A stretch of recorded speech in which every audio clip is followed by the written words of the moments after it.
আমার নবী হযরত ইদ্রিস আলাইহিস সালামের সঙ্গে দেখা হলো। পঞ্চম আকাশের মধ্যে যখন গেলেন, আমার নবী হযরত হারুন আলাইহিস সালামের সঙ্গে দেখা হয়ে গেল। ষষ্ঠ আসমানে যখন গেলেন, হযরত মুসা কালিমুল্লাহর সঙ্গে নবীর দেখা হলো।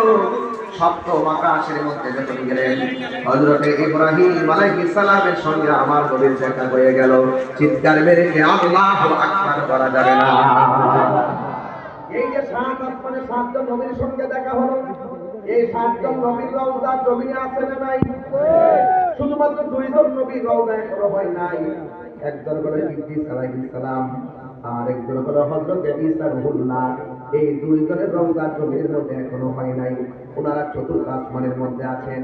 আর বাকি যে নবীদের কথা বললাম, এই নবীগুলো মেরাজেও সাধারণ নবীদের বুঝতে চলবে না। এটা একটু ভিতরে ঢুকতে হবে, একটু ভিতরে ঢুকবেন। মেরাজ মানে হলো গোপন, মেরাজ মানে হলো রহস্য। এই মোল্লার কাঠমোল্লার দলগুলো মেরাজে ওয়াজ করতে যাইয়া সিদ্ধাতুল মুনতাহা থেকে ঘুরে চলে আসে, এর বাইরে আর যায় না। এর বাইরে ওয়াজটা করতে গেলে আমার নবীকে নূর মাইন্ডা ওয়াজ করতে হবে।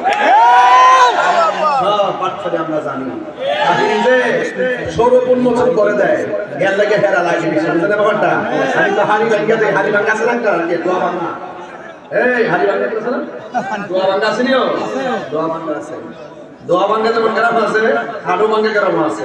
এরা ইমান ভাঙ্গা, ঠিক না বেটি? এরা কি ভাঙ্গা? যারা নবীর মেরাজ শেষ পর্যন্ত যায় না, ওদের ইমান ভাঙ্গা। ওদের মুখে ইসলাম আছে, হৃদয়ে ইসলাম নাই। কথা বল ঠিক কিনা? ভাই আমার বেশি লম্বা চূড়া করবো না, ভূমিকায় কিন্তু বেশি কথা বলে নেবো। আজ ঢুকে গেছি, সময়টার কাজে লাগাইয়া দিয়া যায়। একজন কোন ঈসা রুহুল্লাহ, যারা মদিনা শরীফ যান, প্রথম দেখবেন ছিদ্র আছে জালি মোবারকের মাঝে, এরপর আরেকটা ছিদ্র আছে। প্রথম যে দুইটা ছিদ্র, এই জায়গার ভিতরে ঈসা রুহুল্লাহর জন্য একটা খালি জায়গা আছে।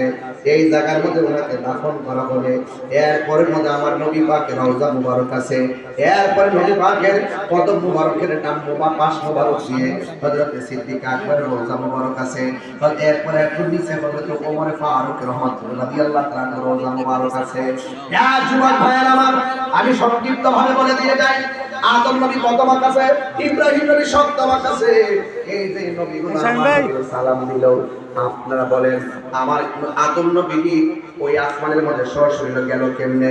আদম নবী যদি প্রথম আকাশে নবীরে সালাম দিতে পারে, একি আদমের রওজা মুবারক যদি জমির মধ্যে হয়, একি আদমের রওজা মুবারক যদি আমার মসজিদে, একি আদম নবী যদি মসজিদে আকসার মধ্যে যায় নবীর পিছনে দাঁড়ায় একটা করতে পারে, নামাজ